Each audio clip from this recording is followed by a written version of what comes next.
नमस्कार, आपण पाहताय न्यूज 18 लोकमत. आपल्या सगळ्यांचं स्वागत. आणि आता महत्त्वाच्या बातम्यांचा घेऊयात आढावा. लोकसभा आणि महाराष्ट्र विधानसभा निवडणूक एकत्र होण्याची दाट शक्यता निर्माण झाली. लोकसभा विधानसभा निवडणुका एकत्र घेण्याची आयोगाची तयारी आहे आणि आता आयोग निर्णय काय घेतं याकडे सगळ्यांचं लक्ष लागलंय.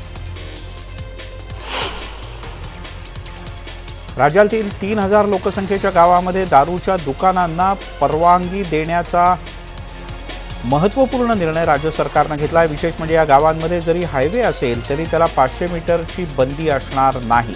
त्यामुळे राज्यातील बंद पडलेल्या 3000 दारू दुकानांचा पुन्हा सुरू करण्याचा मार्ग मोकळा झाला आहे. मनमाड नगर परिषदेच्या सर्वसाधारण सभेत मोठा गोंधळ उडाला. या सभेमध्ये राष्ट्रवादीच्या नगरसेवकांनी टेबल खुर्च्यांची फेकाफेकी केली. यानंतर त्यांनी अधिकाऱ्यांनाही घेराव घातला. ट्री गार्ड, नवमाई खर्चास मंजुरी, साफसफाई अशा विविध मुद्द्यांवर चर्चा करण्यासाठी या सभेचं आयोजन करण्यात आलं होतं. या गोंधळाची चौकशी करण्यासाठी आता एक समिती नेमण्यात आली. लातूर जिल्ह्यातील एका गावात अतिशय धक्कादायक घटना घडली. आईच्या चितेच्या शेजारीच मुलानं आत्महत्या केली. गजानन कोडलवाडे असं या तरुण मुलाचं नाव आहे. लातूर जिल्ह्यातल्या शिरूर ताजबन शिवारामध्ये ही धक्कादायक घटना घडली. 3 दिवसांपूर्वी गजाननच्या आईचं निधन झालं. त्यांचे अंत्यसंस्कार काल रात्री उशिरा सुरू होते. तेवढ्यात गजानननं आपल्या स्कॉर्पिओ गाडीवर डिझेल ओतलं आणि स्वतःला आतून बंद करून जाळून घेतलं.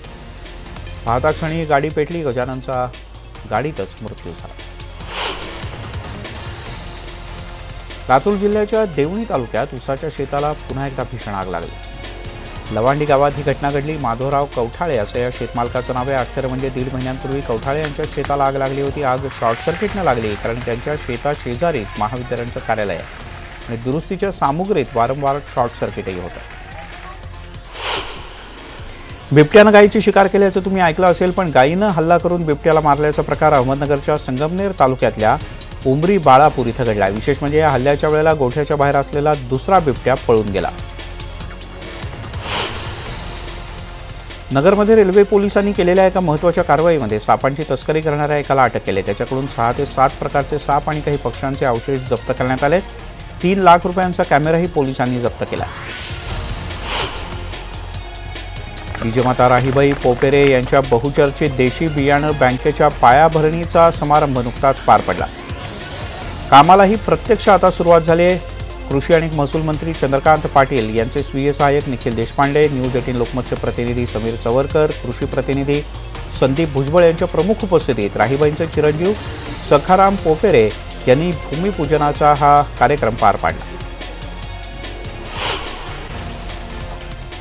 मंगळवेढा इथल्या प्रतीक या मुलाच्या हत्येचा उलगडा झाला. अपहरण करण्यात आलेल्या प्रतीकचा नरबळी देण्यात आल्याचं समोर आलंय. दीर्घकालीन आजारातून बरं व्हावं आणि धनप्राप्तीसाठी प्रतीकचा बळी देण्यात आला. या प्रकरणी एका अल्पवयीन मुलाला ताब्यात घेण्यात आलं. मंगळवेढ्याच्या दहिवडी गावात कोतवालच रजेवर नाही.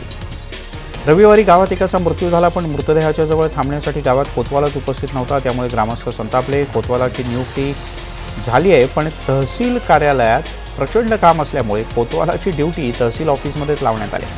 त्यामुळे नागरिकांनी तीव्र संताप व्यक्त केला. तिकडे बारामती तालुक्यातील पंढरे ग्रामपंचायतीचा गैरव्यवहार माहिती अधिकारात उजेड आला. या प्रकरणातील ग्रामविकास अधिकाऱ्याला बडतर्फ केला असता त्याच ग्रामसेवकाला पुन्हा एकदा प्रशासकीय अधिकारी म्हणून कामावर रुजू करून घेण्यात आला. संक्रांत आली की पतंगबाजी लावूत येतो. सर्वोच्च न्यायालयानं नायलॉनच्या मांजावर बंदी घातली आहे, पण आजही त्याची विक्री राजरोजपणे सुरू आहे. याचा प्रत्यय भंडारा शहरात सुद्धा आला. विक्री थांबवण्यात जिल्हा प्रशासन आणि पोलिसांना पूर्णपणे अपयश आलंय. राष्ट्रीय महामार्गावर भरधाव झायलो कार ट्रकवर आदळून झालेल्या अपघातामध्ये 4 जण ठार तर 3 जण जखमी झाल्याची घटना घडली आहे. सकाळी 5:30च्या दरम्यान हा अपघात झाला. तर अपघातातल्या जखमींमध्ये इंदोरमधल्या सिंगरोल पोलीस स्टेशनच्या PI सह 3 पोलीस कर्मचाऱ्यांचा समावेश आहे. वीज बिल थकबाकीची वसुली करण्यासाठी गेलेल्या महावितरणच्या कर्मचाऱ्याला फरशीनं मारहाण करण्यात आल्याची घटना अकोल्यात घडली. या प्रकरणी दापटी रोड पोलीस स्थानकात तक्रार दाखल करण्यात आली. या मारहाणीमध्ये महावितरणचा कर्मचारी किरकोळ जखमी झाला.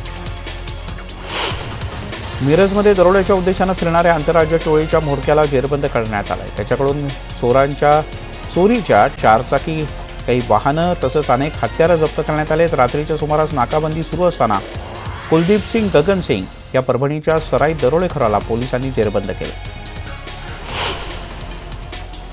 वाशिम जिल्ह्यामध्ये यंदा सोयाबीनला चांगला भाव मिळतो। यंदा 3660 रुपये प्रति क्विंटलनं सोयाबीन विकलं जात आहे। 4 वर्षात पहिल्यांदा सोयाबीनच्या भावात एवढी वाढ झाली, पण आणखीन भाव वाढतील या आशेनं शेतकरी अजूनही सोयाबीन म्हणावं तसं विकत नाहीये।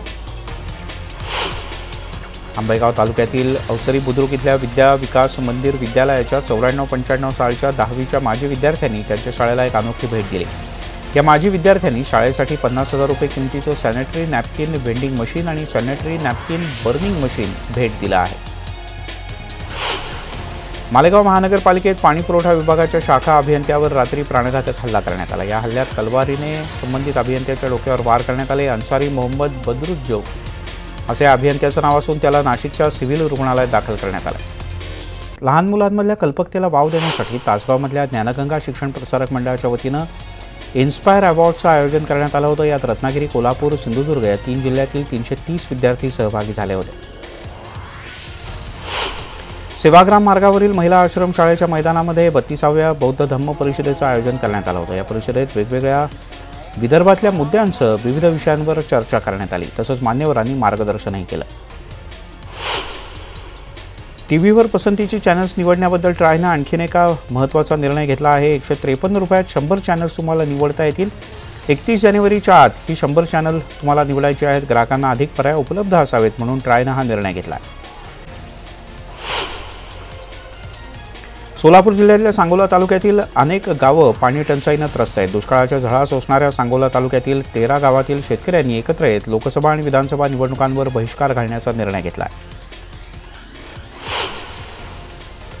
लग्नाच्या बोहल्यावर चढण्याआधी गावच्या सरपंचानं आपल्या गावातील साप्ताहिक स्वच्छता मोहीम राबवली। सोरतापाडा इथले सरपंच सुदर्शन चौधरी यांचं लग्न ठरलं होतं। लग्नाच्या दिवशी सनई वाजण्याच्या आधी म्हणजे लग्न लागण्याच्या आधी गावातील कचरा त्यांनी सकाळी साफ केला आणि एक वेगळाच आदर्श घालून दिला। युरोपातील रोझी पास्टर हे पक्षी हजारो किलोमीटरचा प्रवास करून अहमदनगर जिल्ह्याच्या श्रीरामपूर तालुक्यात दाखल झालेत। त्यांचे उंच आकाशात चाललेले मनमोहक खेळ बघण्यासाठी पक्षीप्रेमी इथं आवर्जून गर्दी करतात।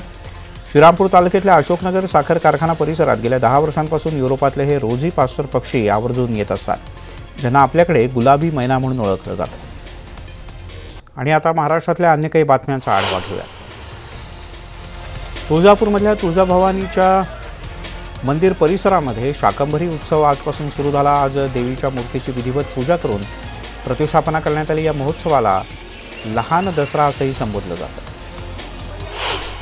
राज्यभरात भोगीचा सण साजरा केला जातो। कोल्हापूरमध्ये यंदा पारंपरिक पद्धतीनं हा सण साजरा केला जातो। या सणाच्या निमित्तानं तीळ लावलेली बाजरीची भाकरी आणि 5 प्रकारच्या भाज्या एकत्र करून घरोघरी स्वयंपाक केला जातो। बडनेरा अमरावती मतदारसंघाचे आमदार रवी राणा यांच्या युवा स्वाभिमान महोत्सवात पतंग महोत्सवाचं आयोजन करण्यात आलं होतं। या पतंग महोत्सवात लहान मुलांना पतंगांचं वाटप करण्यात आलं आणि आमदार रवी राणा तसंच नवनीत राणा यांनी पतंग उडवून या महोत्सवाला सुरुवात केली। सोलापूरची सिद्धरामेश्वराची जी यात्रा आहे ती पाहण्यासाठी भरपूर गर्दी होते। सोलापूरचं ग्रामदैवत सिद्धरामेश्वराचा विवाह सोहळा संपन्न झाला। कुंभार कन्येशी सिद्धरामेश्वरांचा प्रतिकात्मक विवाह सोहळा पार पडला। आंध्र, कर्नाटक आणि महाराष्ट्रातील लाखो भक्तजन या सोहळ्याला आवर्जून हजेरी लावतात। लोणावळ्यातील मनशक्ती केंद्राच्या तर्फे 18 ते 20 जानेवारी या कालावधीत देशातील पहिल्या आंतरराष्ट्रीय गर्भसंस्कार परिषदेचं आयोजन करण्यात आलं। गर्भावस्थेतील विकासाचं प्राचीन ज्ञान आणि आधुनिक विज्ञान हा या परिषदेचा विषय। या परिषदेत अमेरिका, इंग्लंड, कॅनडा, ब्राझील आणि अन्य देशातील अनेक तज्ज्ञ उपस्थित राहणार आहेत।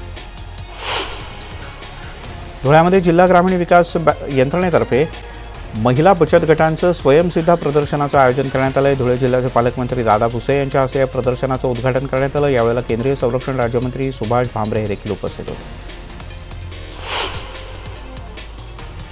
स्पीड न्यूजमध्ये आज इथे थांबूया। ताज्या बातम्यांचा न्यूज 18 लोकमतवर सुरूच राहील।